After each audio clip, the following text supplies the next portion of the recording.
Hello, y'all. Christian White, the One Day at a Time Dad, back with another Listening to Learn, where the hope is, through the sharing of stories, we discover solutions to a lot of the problems we face, especially hearing the stories of people with lived experience around the issues. I'm here with Charlene. Hello. Hello. I appreciate this. I appreciate this too. So you reached out to me. I did. Why? Because I've been following you, and I'm just amazed at what you've done and how vulnerable you've been. And these are the lessons that I've learned, are lessons that I know can help others in regards to maneuvering through life and mental health and things like that. And it's important. It's important to share these things so that. So let me take you back to the beginning. What is your earliest childhood memory? How did you grow up? What was the household like? My earliest childhood memory, I was adopted at 18 months to a family, and my earliest memory was being in Bridgewater and being pretty young, and just an overwhelming sense. And when people say, oh, I was brought up to not look at race, I really was brought up to not look at color. I had an array of different colors and races of brothers and sisters that my parents had adopted. So I really never looked at color because my older siblings were white. So probably like my really, really first bad memory of was when I was 10 or 11, and the kid on the school bus who lived up the street called me the N-word on the bus. And I just remember being like, and not really telling my mother, not really telling anybody, but like, oh, that's that word. I guess that's what I am. You were aware of? That was the first time I was aware that people looked at color. Okay. Was it the first time you were aware of the N-word? I don't think so. Because when the incident happened on the bus, I remember being so flushed with anger and not really knowing how to react to it. But I knew it wasn't good. Okay. I knew it wasn't good. What was it like in the home? The home was, like I said, and how many people are we talking? We started, my parents started off adopting just me and my brother. So at the beginning there was 4. Now there are 9 of us, and 7 of us are adopted. So when you were growing up during this time, how many were you? That we kept adding on. Okay. Like every couple years, like it was just me and my brother who was adopted, and then my parents' 2 biological kids. And then when I was 7, they adopted 2 more. And then when I was like 12, 13, we got another one. And that just kind of... And were you fully accepting of everyone as they came? Yeah, because, I mean, we didn't really talk about adoption or those type of things, but obviously I knew, because the social workers would come in and they'd interview you. And my parents are always like, be really honest. There wasn't really any colored lines in our house. So I didn't really know. So I was accepting. I was mad that I was no longer the youngest. But okay, that's what okay. Yeah. And I mean, so you were adopted at 18 months. Yeah. Was this the age range they typically adopted children at? So some children were older. 3, 11, 13.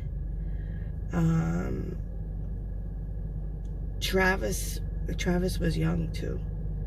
was like 3. So me and my brother Jimmy were probably the youngest. Jimmy was adopted at like 8 months.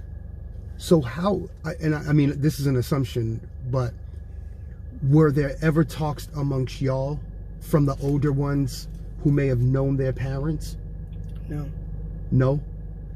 This is what was crazy about our household.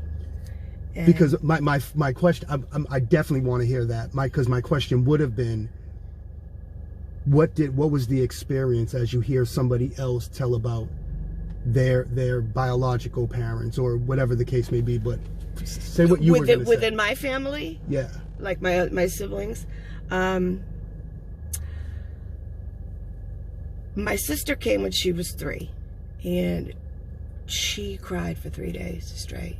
Mm-hmm. And I was around 7, and it broke my heart. I mean, she cried, and she had neglect. You know, her mother was not in a position mentally to take care of her, but her aunt was, and they wanted her, but they just, they just couldn't take care of her. So she was. But how old were you at that time? She was 3. 7. Okay. That's when I was like, holy moly, because this girl cried straight for 3 days and like sobbing, and she's 3 years old. But at 7, were you aware of her biological parents and their situation, or did you learn that later? I learned that a couple years later, probably when I was like 13, because her mother had found where we lived, and by law, you're not supposed to. Once a child is adopted, you can't, you can't just pop in.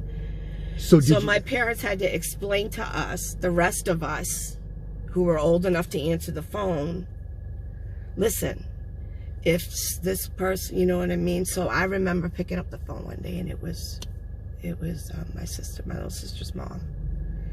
And it was horrible. Now, when they wanted you to answer phones, are you saying like that you knew that? Did you know then that her mom should not be calling? Yes. Oh, you did know that? Yeah, because my parents were like, because it had been going on.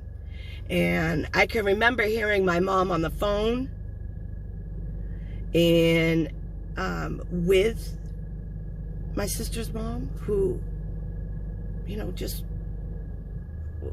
was mentally ill, but just wanted her baby. So didn't know how to take care of it. Let me ask you a question. Outside, I guess, of policy, did you see anything wrong with her mom calling?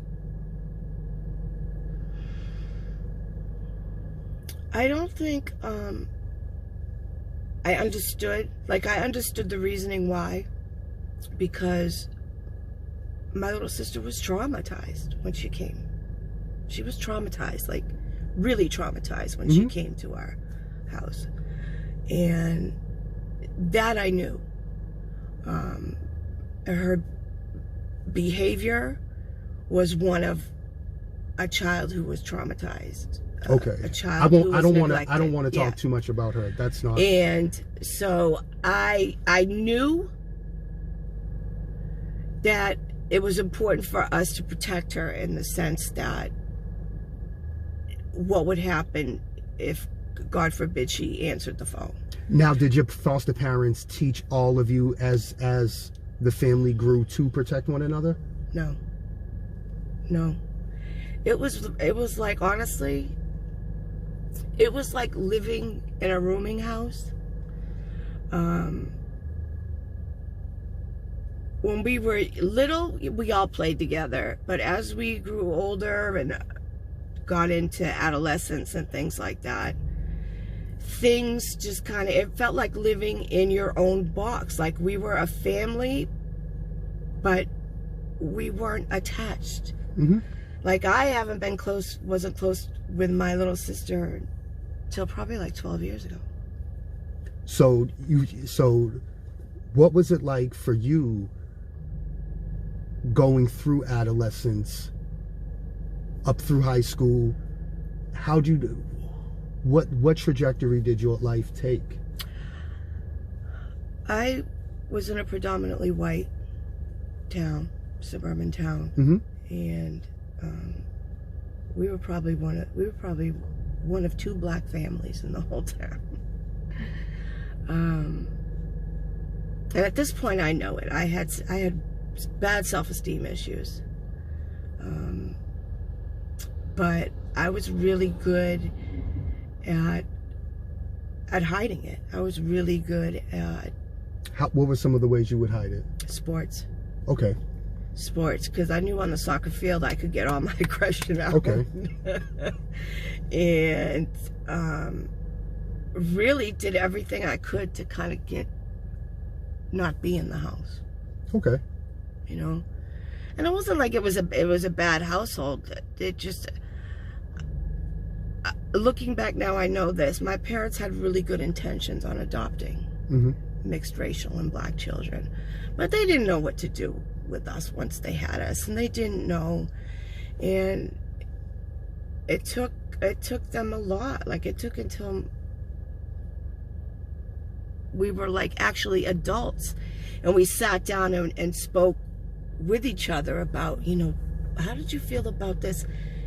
Then you really got to understand. I really got to understand that I wasn't the only one feeling messed up in this household, where I didn't know how to talk to my parents about being bullied, and I wasn't light enough, or I wasn't dark enough, and it was really hard for me, because I didn't really have I had brothers, but my brothers weren't, you know, coming to my rescue. So it was really like being in a house, but we were all separate. And as we got older and we started talking about these experiences and talking about things that had happened in the house, did it click that, you know, we could have been a real tighter unit and been, you know, had we been taught that. So the gap in between of adolescence and then y'all having this meeting, going from adolescence, and what did your life end up being like in your 20s, moving on? And a lot of self-destructive. In what sense? In a sense, I worked hard, I played hard, did drugs, was drinking, really just going out 5-6 nights a week. May I ask what drug? Started off with weed, and you know, I dabbled in high school, like we did mushrooms, but it was cocaine. It was cocaine, so probably from about, I would say 21, 22, till about 33. I was ripping and running. How'd you stop? At 27, 28, I was living in Norwood. I had a bad breakup. I moved out to Norwood, and I knew I was depressed, obviously, but I didn't really know what it was. There was a hole in my soul, and I didn't know how to fill it other than to go out partying and then. So let me ask, what can you give me just a couple scenarios of some things you experienced that gave you those feelings? Being bullied in high school, and like I said, being mixed racial, it was a problem. I didn't really get invited to. What were bullying and the racial incidents connected? Yeah. Okay. Yes. Yeah.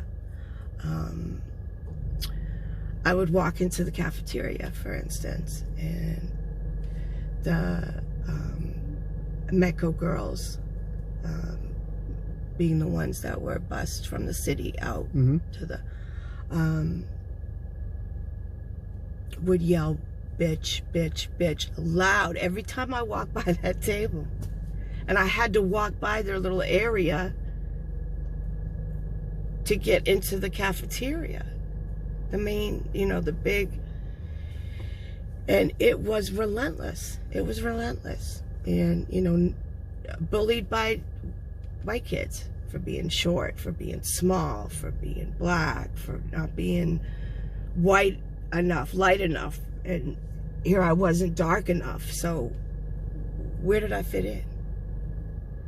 So the only thing that saved me, you know, was sports and music and just kind of suppressing all of that. And with that came a lot of anger, came a lot of self-esteem issues, and a lot of pain. And I didn't know how to, I didn't know how to ask, you know, what's wrong with me until I was 28. So at 28, you're clean at this point? No. Yeah. So at that's 28, I'm still ripping and running. Oh, you said because you said from till about 31. Yeah. 30, okay. So from like 21 to 33, but at 27, I realized that I was severely depressed. Severely depressed. Now, when you say you realized, does that mean you had what was your, when did your relationship with mental health begin? When I drove, I was living in Norwood. In Norwood, very suburban, back roads. I mean, you could very easily kill yourself. I went and drove in an ice storm one night. Mm-hmm. And how old were you? 28. Okay. Went out, got in my car, was driving around in an ice storm, and the thoughts in my head were, okay, with any luck, I'll slide off the road and hit a tree, and people will think that I didn't try to kill myself, that it was just an accident. Like, that was my mindset. Drove around for like 45 minutes and, you know, never ran off the road. Icy, like ice storm. So I get back in the driveway of my apartment, and I sat in the car and I just started sobbing. And the next day I called a therapist, and that was the first start of my mental health. And I've been with therapy. What was it like in the early days of dealing with your mental health? It was hard. It was very difficult, because you really have to turn yourself inside and out. And it's really learning coping skills, but learning to be able to be okay with yourself. And even with all the bad and rotten things about you. And that was really hard. And being able to accept that, you know, I was who I was. And it was okay to be who I was. It was okay that I wasn't white enough, or I wasn't black enough, or I wasn't tall enough. And so that really, really opened my eyes. But you know, it was a struggle. It was a struggle, real bad struggle, up until like 5-6 years ago. How did you know when you were making progress through the struggle? I think when I started to look in the mirror and be like, oh, okay. Because like I had self-esteem issues really bad, and still struggle with that. Like, that's one of my big, you know, struggles still. And I remember someone from my high school posted a picture of me, of us on the beach. Mm-hmm. And, you know, I'm grown now. And I looked at the picture, And I just started crying, sobbing again, because I'm looking at this girl and I'm like, oh my gosh, I was really cute. And I thought I was ugly and fat. I had all these beautiful white friends that were blonde hair, and I thought that was it, because I was never taught that it's okay that you don't look like your friends. It's okay that these people, you know, that the other girls don't think you're dark enough. And when I was younger, my best friend was a METCO student, Ebony. And when she left METCO when we were freshmen, that just made it worse, because now I really had no kind of link to those people of color. Whereas Ebony, you know, that was my best friend for years. So some of the effects that what you have went through, like the self-esteem, self-worth, you know, how you value yourself. Yes. When you were actively using, and even beyond that, did you notice ways that those self-esteem issues were affecting you while you were using? Yes. Because when I remember the first time I did cocaine, and do you remember why you did it?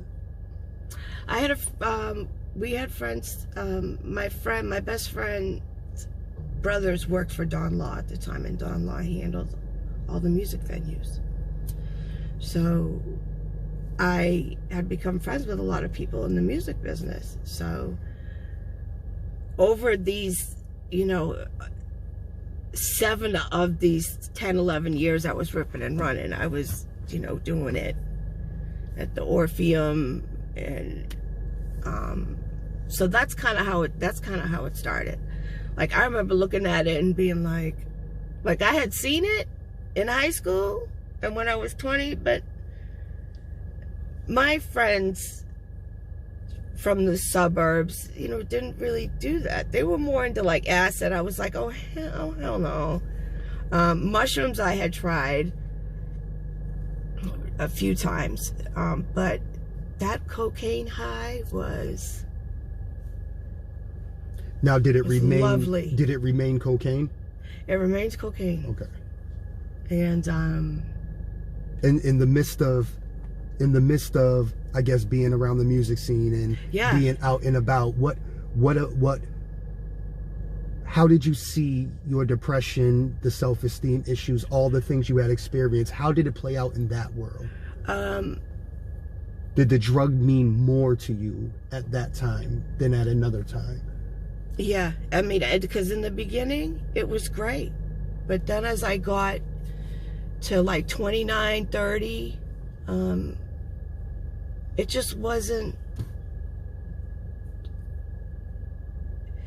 The downside of it is the next day, and the feeling like even worse than you did before you started. And we mean emotionally. Yeah. Okay. And gradually over time, at 33, I just was like, I just can't do this anymore. So I mean, I've reached points where, you know, I've said the same thing. I think a lot of us have. Yeah.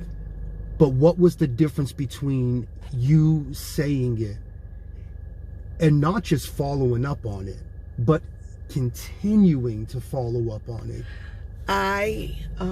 What were some of the tools that you were able to just stay on I won't say straight and narrow, but to not use? Yeah, I mean, it wasn't so much. At first it was hard because I had friends. All of my friends were. And so I really had to, one, I knew it was, I knew it was wrong, because as well as that, you know, I was brought up Mormon. So I knew, you know, deep down that it was, you know, that it wasn't What gonna... was it like for you in the Mormon church? Oh man, I'll get back to Yeah, no. yeah. I want to hear that really Yeah, quickly. I know you do. I'll bring that. It's just interesting. Yeah, I don't know many black people in the Mormon that were a part of the Mormon church. Exactly. How did that happen? How did that happen? My parents, when me and my brother were adopted, I was probably like, I was about 7. It was before the first 2 other siblings came in the house. And my father used to take us to Catholic church, and my mother wouldn't go. But my mother was brought up Catholic. My father had a business associate who was Mormon, and I remember these 2 guys coming over, and they came over every night, and they spoke about, and I must say it was almost like fanatical. My mother like grasped that and ran with it. But she had such severe trauma when she was little. So I didn't really understand until obviously later on her need to do that. But these guys never left. And now we're in the Mormon church, and we're the only black kids and probably, 300, 400 people. Now, because you were in the suburb you were in, the school you were in, whatever the case may be, did it just seem normal? Or was it like, holy shit, we are the only black people here? Yeah, that was like, holy shit, we're the only. Interesting, okay. Because then because I was the only one really my age. Okay. So not only, because at this point you're older. Yeah, I'm okay. like 7, okay. 8. And, I'm like, okay, I really wasn't hip to the fact that, it encompassed everything. And it's like everything. You mean the way you lived, it dictated your life in a way? The way we lived, how many times we went to church a week, like every activity was based around the church. And I didn't really, and as I got older, I was like, oh no, this is not, like, I don't have any, I had, one friend that was my age, and she, they moved away, and I was devastated. And like, now I was really alone. And so they'd stick me with the older kids, the younger kids, So I want to bring it back to what we were talking about. Then I want to follow up with a question about that in terms of like the feelings of isolation. But so the feelings, especially the self-worth piece, how did that play a role in your addiction?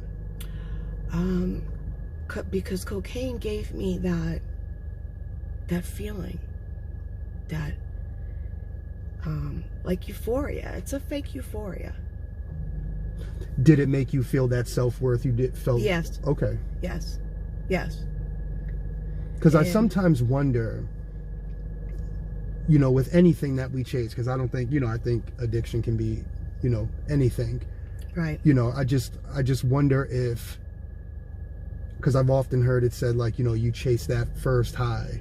But I mean, I wonder if it's more situation is if you're chasing that feeling, that emotion, that, if this what makes me feel worthy, then I'm going to keep doing it because I feel worthy when I do it. Right.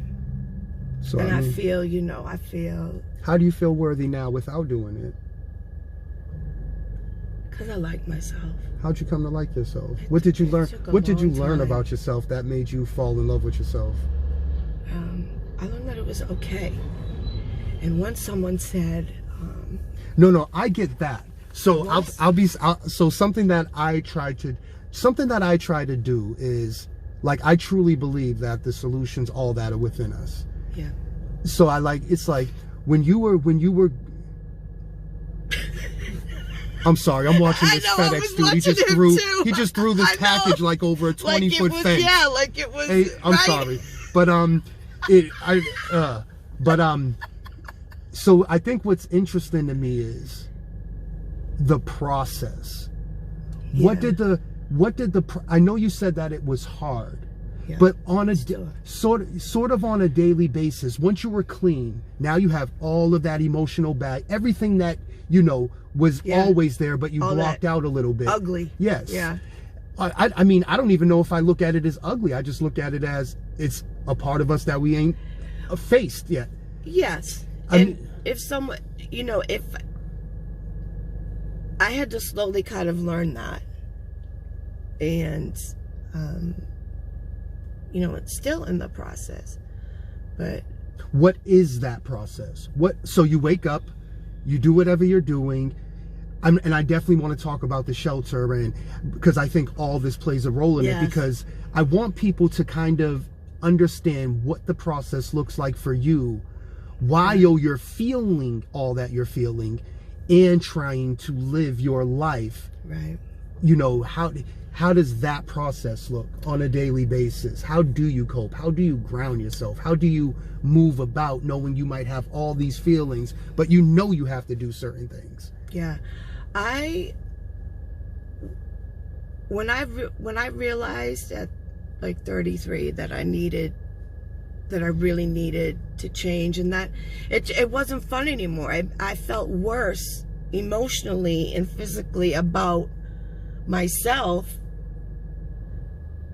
than it did, 8 years before when I was doing cocaine. I appreciate that you said the fun part, because I think what sometimes people assume is that all drug life is alike. We think of like on Melniacast Boulevard or something, and that's not life in the substance abuse world for everyone. Right. I mean, like with you being in the music scene, I'm assuming that's much different than being out on Mass Ave. Oh yeah. So it's like where I think of a heavy user, I think, falling asleep on the curb, all that, but there were people in that music world using 50 times more stuff than and it's a different it's drug abuse, but it's different. Right.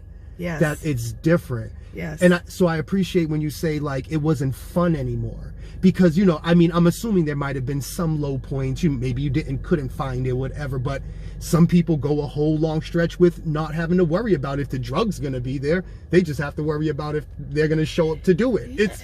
I mean, and that's really how it was. I mean, it wasn't like I'm really glad you said that. I'm really glad I you said that. I knew that I could get it with a phone call, so it wasn't like, but. I go over to my friend's house for dinner or whatever, and next thing you know, our peoples comes over, and that's just gonna open up cocaine, and now we're drinking wine, and you know what I mean. But it was still a type of addiction.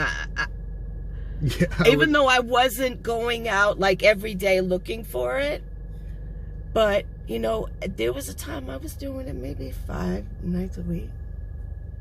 And some weekends, and like I said, it wasn't fun anymore. Like, so it's not fun anymore. Now I'm really like, okay. And I think this is where being a Mormon, really kind of kicked in with my conscience and hurting myself. And the first thing I realized was I was self-destructing to get back at my parents, because I just want to be clear for myself. When you say parents, I can assume you mean foster parents. Yeah. Adopted parents. And adopted parents. It was more, it was more like flipping the bird.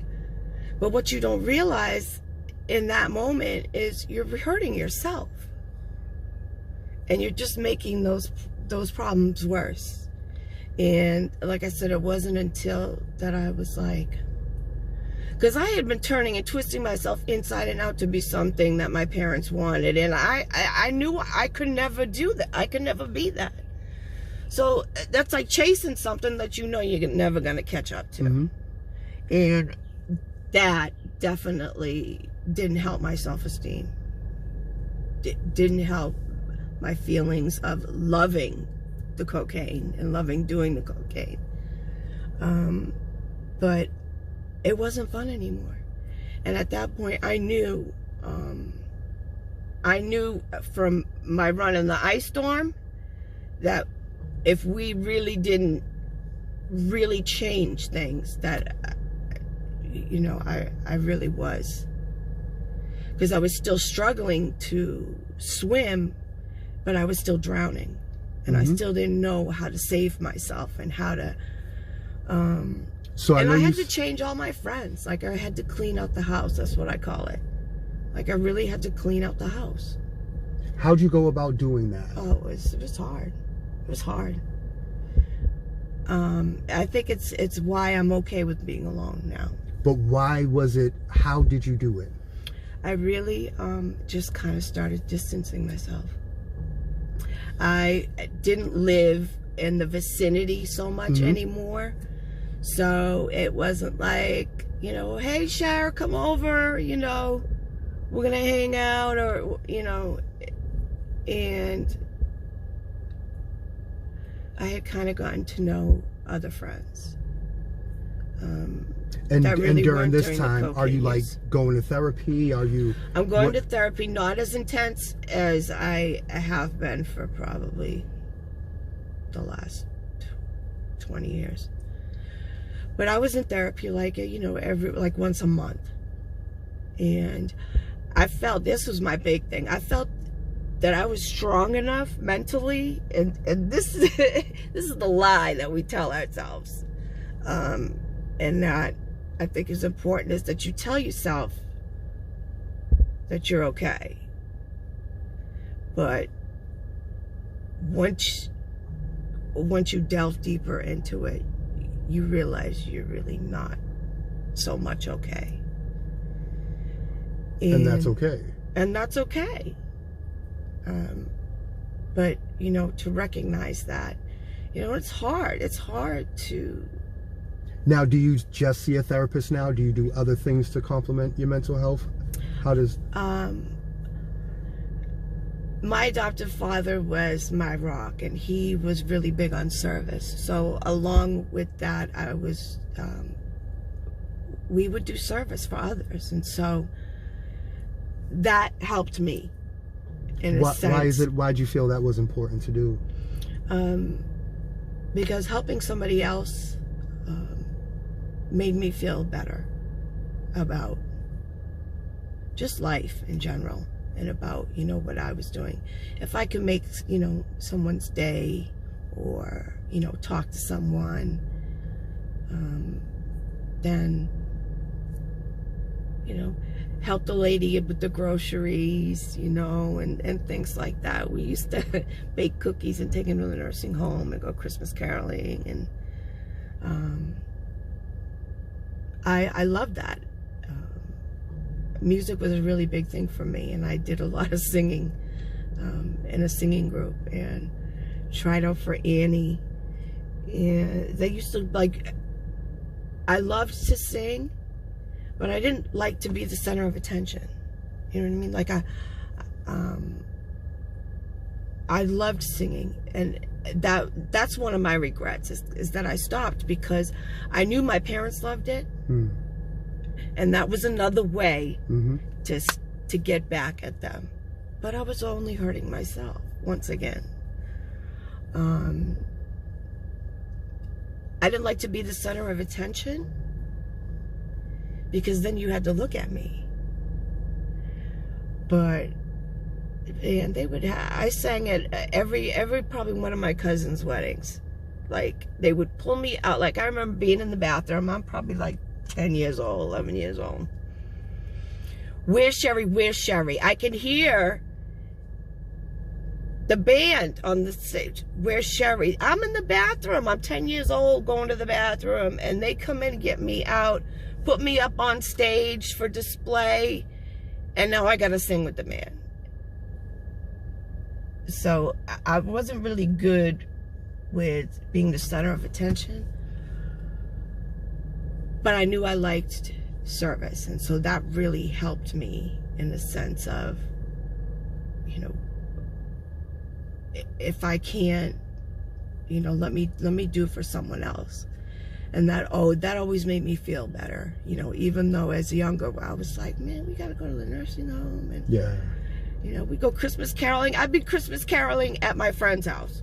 Like, it was a family thing. You did it, or you didn't go anywhere. You know, you were grounded. Like, that's the way it was. Let me ask, do you think it's important to have healthy mentors? Oh, absolutely. Absolutely. I'm glad you asked that, because my father was my mentor when I was older, and he might have known I was on drugs,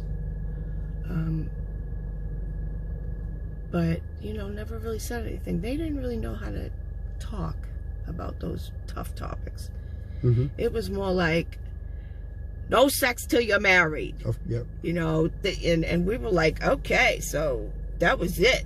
You know, that's all you got to tell me. If I'm going to hell, if having sex before I'm married, oh, okay, I'm going to wait them. And it got so intense that it just carried over. So how does it go from those feelings to being older and now you see him as a mentor? I think it was because my father, he died 5 years ago. And, you know, up until this point, I had, you know, was starting to really, you know, learn to be okay with myself. And, you know, looking at the ugly parts of myself. Mm-hmm. Which isn't, it's never fun and easy, but you know, it's important to do. And when he died, I spiraled. I went right back, not to drug use, more so such a severe depression of loss and grief, and not really knowing, you know, I've had people pass, but someone this close to me. My father had finally, like, after, how old was I? Probably like 40, 42, 43. I went down to North Carolina. They moved down to North Carolina. And we had this long talk. And he said, I wish I had told you guys that I loved you more. I wish I had hugged you more when you guys were little. I wish. And that was the first time, like, to this day, my mother will never admit to that, but my father was able to come to a vulnerable point and say, listen, I know I messed up. I know I wasn't perfect. And that just totally flipped a switch in my head. I know what you mean. You know, just that validation alone, that, you know, and I remember sobbing like a child in his arms when he said that. And of course my mom is dead asleep. You know, we talked for like 4 or 5 hours, and I was able to be vulnerable with him because I felt strong enough in who I was that I could be honest, like really blatantly honest with him. And you know, to this day, every time we leave the house, and I mean, Christian, every time we left the house to go to school in the morning, Mm-hmm. from in high school, going out with my friends, or anything, anytime any one of us kids left the house, he would say, remember who you are. And at one point I'd be like, remember who I am? I don't even know who the hell I am. You know what, those, I was just thinking when you said that, like, remember who you are. It's like, yeah, when I figure it out, I'll let that. you know, yeah. right? You know, but. And I think that, and part of the reason why I try to, I guess, flesh out issues is because of that. Of remember who you are. Well, we never talked about who I was. Right. So I don't even know who I am. You know, it's so what I try to do is, you know, instead of like trying to figure it out, it's like, let me just ask. When you went through that, what did it feel like? How did it look? Did you go down before you went up? This, because I think it's so important for people to really get at the meaning of these words when we use them. Yes. Go out there and be great. Okay, that's pretty right. broad. I don't feel great inside, so you want me to go out and be great? So last question. What do you want for yourself? What does success look like for you?